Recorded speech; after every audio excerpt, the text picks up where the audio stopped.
लखे मल करता परसण मेर मिठो लखे मल करता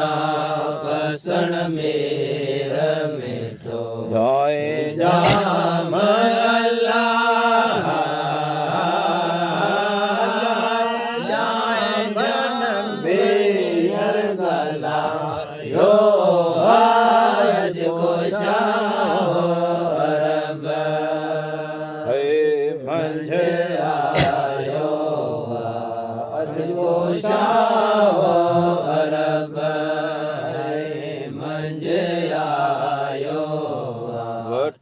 हुक्म अल्लाह हुक्म हकाने यो आज को शाह अरब खूब थियो अर्शन फरशन ते देवन मलकम बार क्यों एक बेटे बेटा अंदर जन्नत में पूरन बेटा अंदर जन्नत में जाम अल्लाह में जाम नबी हर गला यो आज को शाह अरब मंजे आयो आज को शाह अरब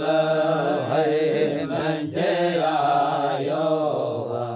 वठी हुक्म अल्लाह वठी हुक्म हकाने यो आज को शाह अरब सन्नाहे सन्नाहे रसूल बिना खाना है गले सलाम घने पियो पाक करना इस्लाम घने पियो पाक करना शाह अल्लाह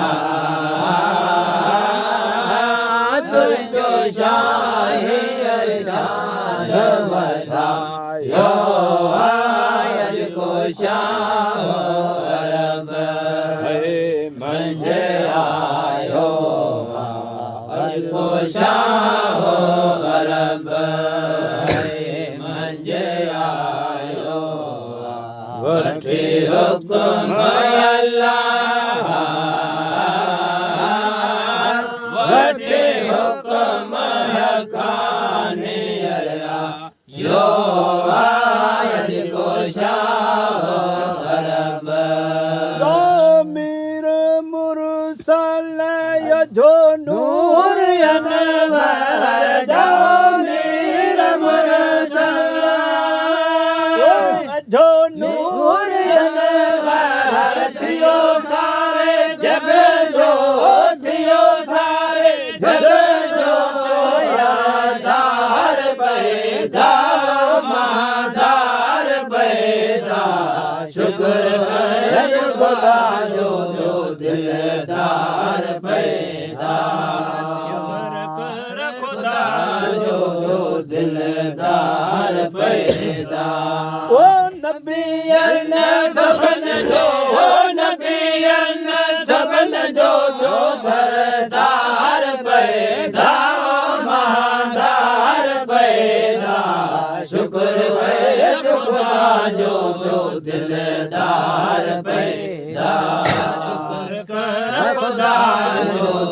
दिलदार पैदा किसी मस्त पाके भुतन से झुकायो किसी मस्त पाके भुतन से झुकायो थियो भेजो थियो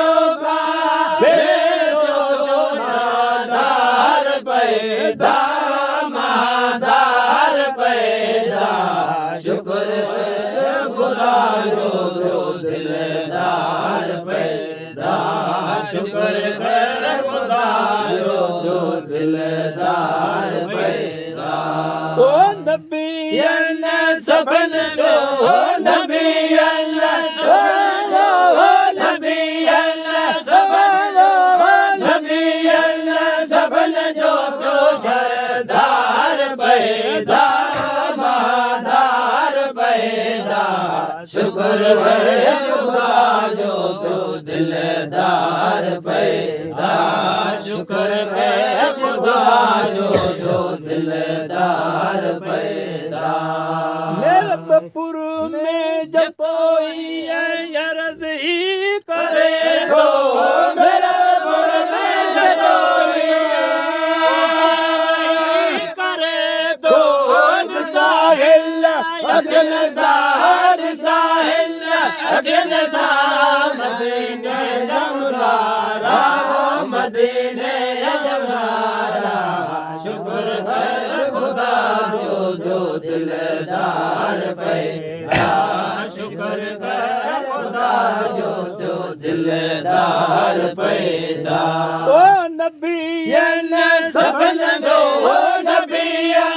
सबन नबी सबन जो सरदार पैदा महादार पैदा शुक्र है खुदा जो दिलदार पैदा शुक्र है खुदा जो दिलदार पैदा